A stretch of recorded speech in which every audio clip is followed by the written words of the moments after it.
하나님 말씀 마태복음 14장 22절로 33절까지입니다. 마태복음 14장 22절로 33절까지입니다.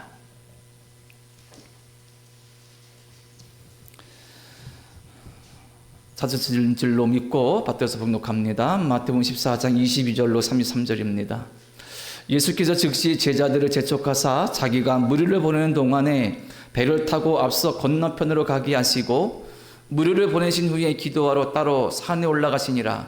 저물매 거기 혼자 있으니 배가 이미 육지에서 술이나 떠나서 바람이 거스름으로 물결로 말미암아 고난을 당하더라. 밤 사경에 예수께서 바다 위로 걸어서 제자들에게 오시니 제자들이 그가 바다 위로 걸어오심을 보고 놀라 유령이라 하며 무서워하여 소리 지르거늘 예수께서 즉시 이르시되 안심하라 나니 두려워하지 말라. 베드로가 대답하여 이르되 주여 만일 주님이시거든 나를 명하사 물 위로 오라 하소서 하니 오라 하시니 베드로가 배에서 내려 물 위로 걸어서 예수께로 가되 바람이 보고 무서워 빠져가는지라 소리질러 이르되 주여 나를 구원하소서 하니 예수께서 즉시 손을 내밀어 그를 붙잡으시며 이르시되 믿음이 작은 자여 왜 의심하였느냐 하시고 배에 함께 오르매 바람이 그치는지라. 배에 있는 사람들이 예수께 절하며 이르되 진실로 하나님의 아들이로소이다 하더라. 아멘. 겟세마네 기도회 15번째, 그리고 예수님의 기적을 마태복음 중심으로 살펴보는 시간은 14번째입니다. 우리가 지난 시간에는 오병이어 기적을 보았습니다. 오병이어 기적에서 예수님은 목자 없는 양같이 헤매는 이들을 긍휼히 불쌍히 여기시고 하나님 말씀, 천국 말씀을 전하셨죠. 그래서 예수님은 오병이어 기도를 통하여서 단지 배고픔을 채우신 것을 넘어서 우리 영과 육의 목자가 되시고 진정한 생명의 떡이 되시는 것을 우리가 확인하고 우리가 함께 보았습니다. 오늘은 우리가 볼 기적은 예수님이 무리를 걸으신 기적입니다. 이번 주에 우리나라에 아주 놀랄만한 뉴스가 있었죠. 한강이라는 작가가 노벨 문학상을 수상한 일입니다. 우리나라에서는 남의 나라가 많이 타는 그것을 부러워만 했었는데 참 경사스러운 일이기도 합니다. 이 한강 작가가 지은 여러 가지 책들이 지금 다 그냥 매진 사례라 그럽니다. 그래서 구할 수가 없다 그러죠. 그러면서 동시에 이 한강 작가의 작품이나 어떤 말들이 많이 회자되고 그리고 많이 관심을 받고 있습니다. 뉴스를 보니까 이런 뉴스가 있더라고요. 이 한강 작가가 이 노벨상 수상이 발표될 때 아들과 함께 저녁을 먹은 다음에 들었다고 그러잖아요. 그런데 그 아들을 낳았을 때 그때쯤 일이 회자된다고 합니다. 그게 뭐냐면 한 20년 전에 이 한강 작가가 자기의 자전적인 소설을 썼어요. 그 책 소설 이름이 침묵이라는 소설인데 자기 이야기를 쓴 거죠.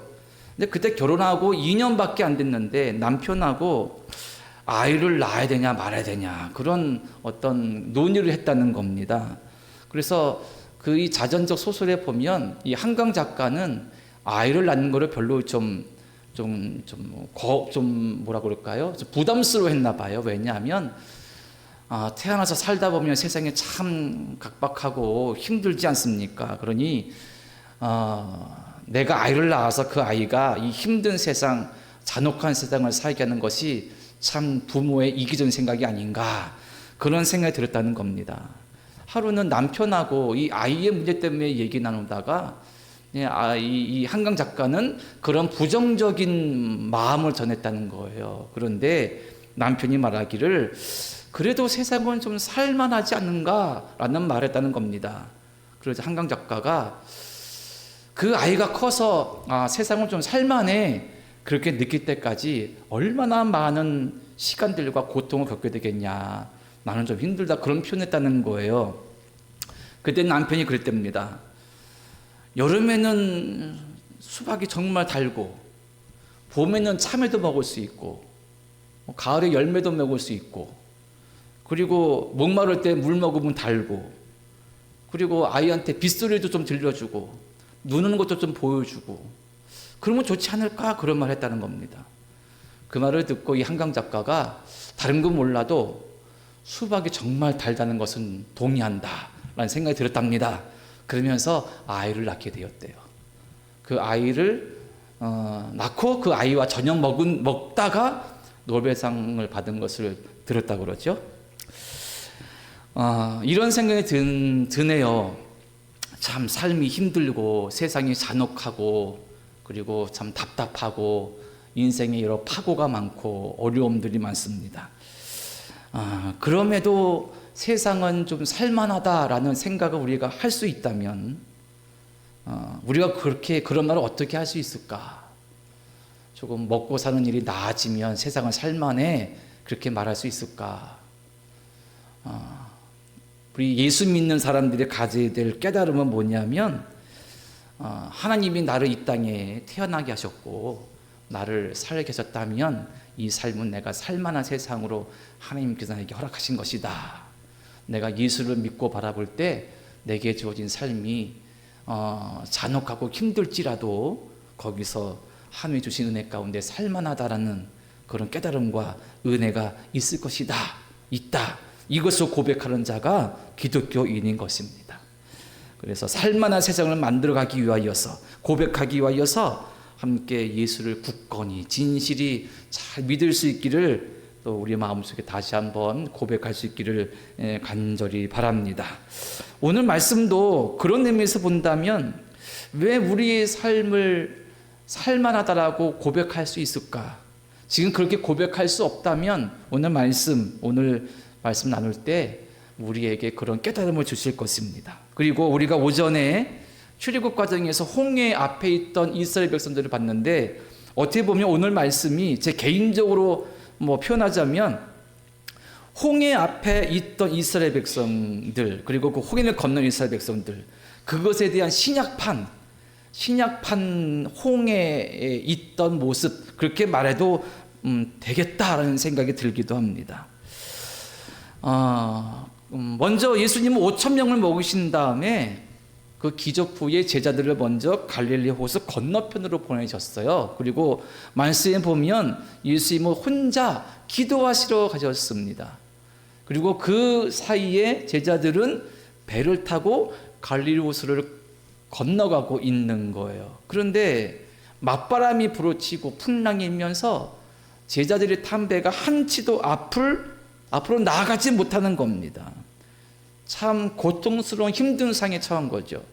이스라엘 백성이 홍해 앞에 있는 것처럼 애국 군대에 추격해 있는 것처럼 이들도 한 걸음도 나가지 못하는 거센 바람과 폭풍우 치는 현장 그것도 밤에 캄캄한 밤에 있었던 것입니다.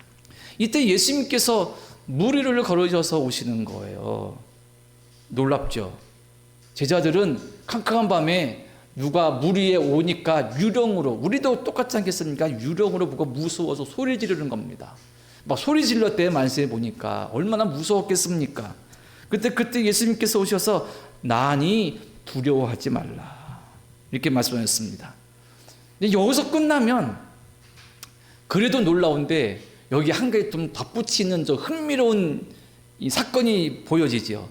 베드로의 그런 용기가 어디서 나오는지 모르겠지만 주님 이런 말이죠. 저도 물을 한번 걸어보고 싶어요. 저한테 오시라면 제가 걸을 수 있지 않을까요? 예수님이 오라 하니까 베드로가 예수님 보고 가며 물을 걸었습니다. 좀 있다가 보니까 물이 있잖아요. 빠져 들어갔습니다. 예수님께서 건져주셨죠. 그래서 말씀하시기를 믿음이 작은 자여 왜 의심하였느냐 이렇게 말씀하시면서 배에 오르셨습니다. 그리고 제자들은 예수님께 절하며 진실로 하나님의 아들입니다 라고 고백했다는 거예요. 이게 오늘 말씀의 내용입니다. 그러니까 오늘 말씀 듣고 우리가 한강 가서 물이 걷겠다고 가면 안 됩니다. 익사에 죽어요. 이 말씀이 정말 중요한 것은 물 위를 걸으신 예수님의 능력과 기적이 오늘날 우리에게 어떤 메시지를 주느냐입니다. 그게 정말 중요한 거예요. 우리가 오전에도 보았지만 여기서도 우리는 믿음의 문제를 봅니다. 한 두 가지 정도 볼 텐데, 첫 번째가 믿음의 문제입니다. 앞에 우리 영상에 보면 예수님이 기적하고 14번째라 그랬잖아요.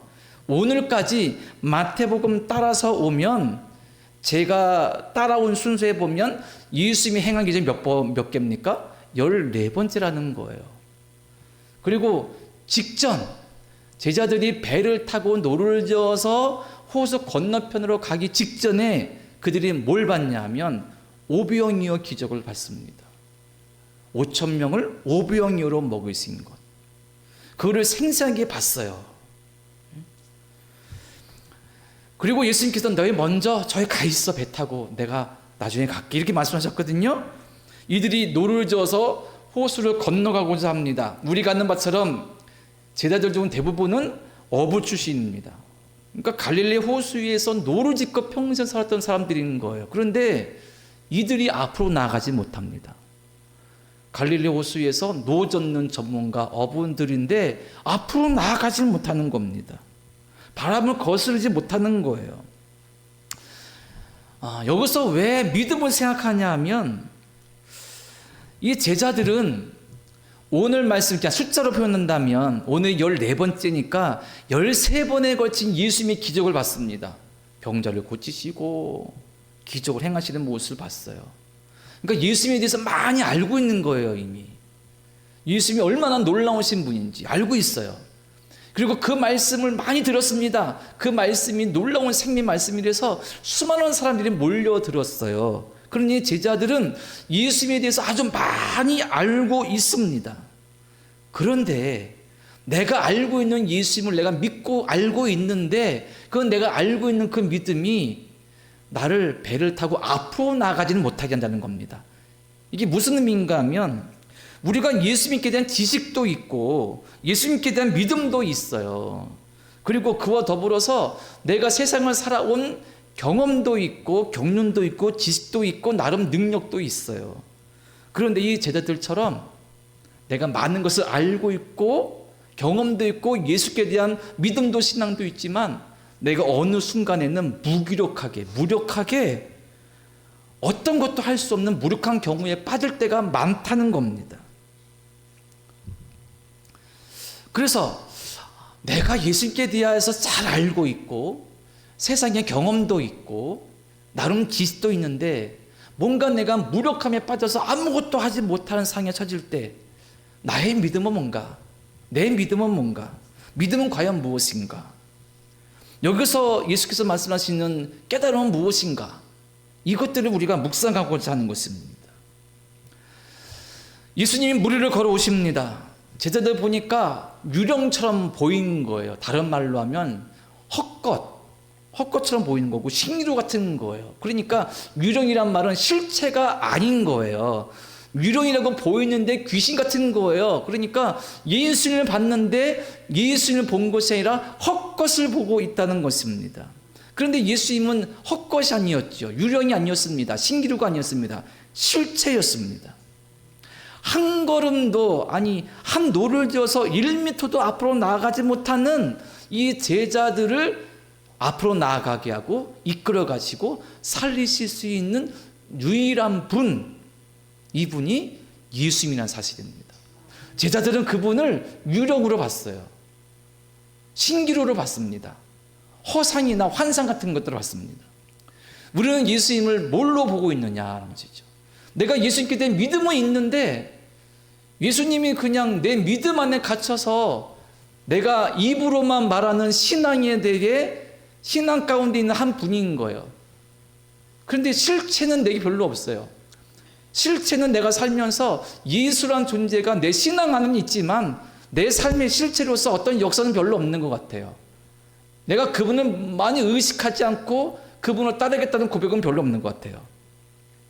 그런데 예수님은 실제로 어떤 분이시냐? 폭풍을 치는 밤 한가운데 한 치 앞도 자기 힘으로는 나가지 못하는 제자들에게 찾아오신 분입니다. 제가 군에 있을 때 이런 기억이 납니다. 어떤 훈련을 받았냐 하면 저는 평범한 소총수였는데 밤에 이제 야간 훈련을 합니다. 야간 훈련을 하면 이 밤에 나가면 적군을 구별해야 되잖아요. 저 캄캄한 밤에 저 앞에 누가 있어요. 그런데 구별이 안 되잖아요. 그러면 그걸 어떻게 구별하느냐? 지금은 모르겠는데 제 기억에 그때는 어떤 방법을 알려줬냐면 딴 곳을 봤다가 이렇게 봐라. 딴 곳을 봤다가 다시 집중해라. 한 곳을 계속 보면 이게 잘 안 보인다는 거예요. 야간 사격을 하면 지금 TV에 보면 뭐 야간 투신 같은 거 쓰고 막 사격하는데 뭐 제 군생활 때나 우리 권생님 군생활 때 그런 게 없었잖아요. 야간 사격 측정을 가는데 표적이 안 보이잖아요. 표적이 안 보여요. 그럼 어떻게 하느냐? 딴 데 봤다가 표적 보라고. 옆에 봤다가 표적 보라고. 그러면 다른 데 봤다가 보면은 집중하면 순간적으로 보인다는 거예요. 그게 실제로. 그래서 야간 사격을 빵빵빵 쐈는데 몇 발 맞았는지도 모르겠습니다. 어쨌든 간에. 그런 훈련을 받은 기억이 나요. 오늘 물을 걸으신 기적은 우리에게 이런 믿음을 요구하시고 있는 거예요. 제자들은 예수를 봤는데 유령으로 봤어요. 하지만 예수는 유령이 아니라 실체였었고 자기 힘으로는 한치도 앞을 보지 못하고 나가지 못하는 이들을 살리시는 분이셨습니다. 우리가 해야 되는, 우리가 가져야 되는, 우리가 기도해야 되는 믿음 뭐냐면 우리의 시선을 예수님께 고정시키는 거예요. 우리 삶 가운데 예수님이 안 보일 때가 많습니다. 안 느껴질 때가 많아요. 왜? 제자들처럼 지금 아무리 노를 줘도 전문가인데 가지 못하거든요. 그러니까 온통 신경은 어떻게 해, 우리 죽겠어, 어떻게 해, 이것밖에 없잖아요. 이 어려움 가운데 어떻게 거기서 예수님을 볼 마음의 여유도 믿음의 시선도 없다는 거예요. 예수님은 우리에게 요청하십니다. 너희 시선을 나에게 집중해라. 어두운 밤에, 캄캄한 밤에, 아무것도 안 보이는 밤에 내가 예수님에 대해서 알긴 알지만 그 아는 것을 아무리 힘써도 세상의 지혜와 지식과 내 능력으로 아무리 해도 나아갈 수 없는 이 공포와 절망의 순간에 예수님을 바라보고 예수님께 시선을 집중시키고 예수님 말씀의 길을 쫑긋해서 세워라. 이 말씀을 오늘 기적 가운데 제자들에게 우리에게 교훈하시고 있는 것이죠. 평상시에 예수님께 집중할 수 있는 믿음을 키워야 됩니다. 마음의 자세를 키워야 됩니다. 너무 분주하고 너무 바쁘고 너무 힘들고 너무 지치고 이것에 시달리고 저것에 시달리니 예수님께 생각조차가 미치지 못할 때가 있어요. 예수님께 집중해야 됩니다. 또 한 가지는 본문 27절에 보시면 한번 같이 읽어볼까요? 자, 본문 27절입니다. 자, 시작. 예수께서 즉시 이르시되 안심하라, 나니 두려워하지 말라. 아멘. 자, 이 말씀이 중요합니다. 안심하라, 나니 두려워하지 말라. 오전의 말씀에 출애굽 때에 홍해 앞에서 하신 말씀과 뭐가 거의 비슷하냐면 가만히 있으라. 이 말씀과 거의 비슷한 거예요. 왜 그러냐면 하나님께서 모세를 부르실 때 모세야, 내가 너를 애굽에 보낸다. 내 백성 일꾼을 나와라. 그러니까 모세가 하나님, 제가 누구길래 가서 그 사람들을 데리고 나옵니까? 바로가 나를 인정해 줄지도 않을 거고 이스라엘 백성들이 나를 갑자기 와가지고 하나님이 나오랍니다 그러면 듣겠습니까? 그래서 모세가 내가 가서 애굽에 있는 이스라엘 사람들이 너희의 조상 하나님이 나를 보내셨다 하면 그들이 뭐라 그랬습니까? 그들이 그분 이름은 뭔데? 너를 보내신 그분 이름은 뭔데? 우리의 조상 하나님 이름이 뭔데? 물어보면 저는 뭐라 대답합니까? 그때 모세가 출애굽기 3장 14절 이렇게 말합니다. 하나님이 모세에 이르시되 나는 스스로 있는 자이니라. 또 이르시되 너는 이스라엘 자손에게 이같이 이르기를 나는 스스로 있는 자가 나를 너희에게 보내셨다 하라. 하나님이 스스로를 어떻게 보내셨냐면 나는 어떻게 있는 자라고요? 스스로 있는 자다. 이것을 다른 말로 바꾸면 뭐 영어로 말하면 좋겠지만 그냥 우리말로 하면 나는 나다 이거예요. 나는 나다. 다른 설명이 없어요. 우리는 나를 설명하려면 저는 고향이 어디고 몇 월 며칠 날 몇 년도에 태어났고 부모님은 누구고 어떻게 살아왔고 제 주민번호는 뭐고 이렇게 설명해야 되잖아요. 나의 어떤 정체나 존재의 근거를 말하려면. 근데 하나님은 그게 필요 없어요. 나는 나다. 모세야, 네가 애국 가서 너 누가 보냈어? 네가 보낸 하나님 그분 누구신데? 아, 나를 보낸 그분은 나는 나래. 설명이 필요 없는 거예요. 이게 하나님께서 자신을 드러내신 정체성이거든요. 나는 나다. 스스로 있는 자다. 그런데 학자들에 의하면 예수께서 뭐라 말씀하십니까? 안심하라. 나니 두려워하지 말라. 예수님께도 지금 설명이 필요 없는 거예요. 제자들은 예수님을 물어보고 있습니까? 유령 아니야? 귀신이야? 도대체 뭐야? 막 소리지고 무서워하는데 예수님은 나니 두려워하지 마. 예수님께도 설명이 필요 없는 겁니다. 이게 구약에서 하나님께서 모세에게 나는 나야, 나는 스스로 있는 자야, 이 말씀과 같은 의미라는 거예요. 요한복음 8장 58절에서 예수님께서 이렇게 말씀하십니다. 진실로 진실로 너희로 노니 아브라함이 나기 전부터 내가 있느니라 하시니. 예수님 나이가 공생 시작할 때 30살쯤이었잖아요. 그런데 예수님께서 자기를 막 공격하는 이들에게 말씀하시기를 아브라함이 나기 전부터 내가 있느니라. 이게 무슨, 그러니까 당시 유대인 바리새인들은 저 미쳤어. 그러면서 뭐라 생각했습니까? 아브라함이 나기 전부터 내가 있었다. 이건 무슨 말이에요? 내가 하나님이다 그 말인 거거든요. 그러니까 신성 모독죄를 거는 거예요. 아, 저 죽여야 돼. 예수님의 말씀, 안심하라, 나니 두려워하지 말라. 이것은 스스로의 정체를 밝히신 거예요. 요한복음에서 아브라함이 나기 전부터 내가 있었어. 내가 스스로 있는 하나님, 그분과 같은 분인데 내가 그분의 아들이야. 이거를 밝히신 거예요. 거기다가 우리가 여름에 바울이 로마를 향해 여행할 때 바다에서 파선되고 막 고통당을 많이 받잖아요. 혹시 기억나십니까? 당시 사람들에게 바다는 악의 상징이었습니다. 왜냐하면 깊은 바다는 안 보여요. 바닥이 컴컴한 거예요. 무서운 거예요. 옛날 사람들은 하늘은 신이 있는 존재고 땅은 세상은 우리가 사는 존재고 땅 아래는 뭡니까? 지옥이잖아요. 깊은 바닷속은 악의 세력이 있는 거예요. 제가 그렇게 말씀드린 기억을 아마 하실 겁니다. 그런데 지금 예수님께서 뭐 위를 걷고 계십니까? 물 위, 바다 위. 그러니까 갈릴리 호수지만 바다로 부르잖아요. 워낙에 넓고 깊으니까. 예수님은 어떤 분이시냐? 세상의 모든 악을 이기시는 분이다라는 것을 보여주시고 있는 거예요.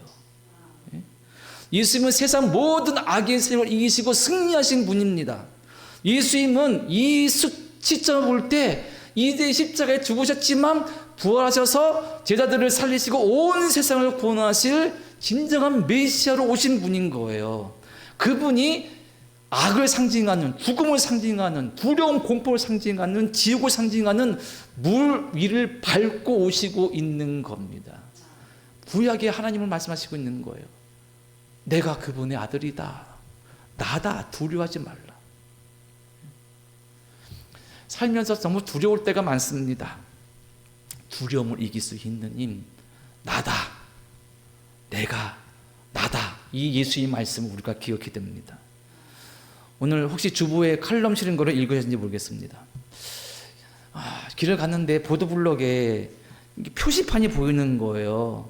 그래서 사진을 찍어서 좀 이렇게 확대해서 봤더니 거기에 저희가 시공했습니다 딱 써놓고 언제 시공했는지, 공사는 언제부터 몇 월 며칠까지 했는지, 뭐 시공자는 누군지, 발주차는 누군지, 어디서 뭐 이렇게 감리는 누가 했는지, 담당자 누군지, 실명의 전화번호가 다 있는 겁니다. 그게 좀 새로웠어요. 우리가 했습니다. 자신 있게. 예수님의 기적은 뭐냐면요. 무리를 걸으신 기적은 뭐냐면 내가 누구라는 걸 드러낸 표식인 거예요. 공공기관 공사에 표식이 있어서 이거 우리가 했습니다 라고 드러내는 것처럼 예수님이 행하신 기적은 내가 누구다라는 것을 드러내시는 거예요. 그래서 우리의 관심은 말초적으로 정말 예수님이 죽은 자를 살려주셨어? 정말 예수님이 병들 고치셨어? 정말 예수님이 물을 거두셨어? 거짓말. 이게 말초적인 1차원적인 관심인 거예요. 진짜 예수님의 기적은 내가 누구야? 그걸 드러내시는 겁니다.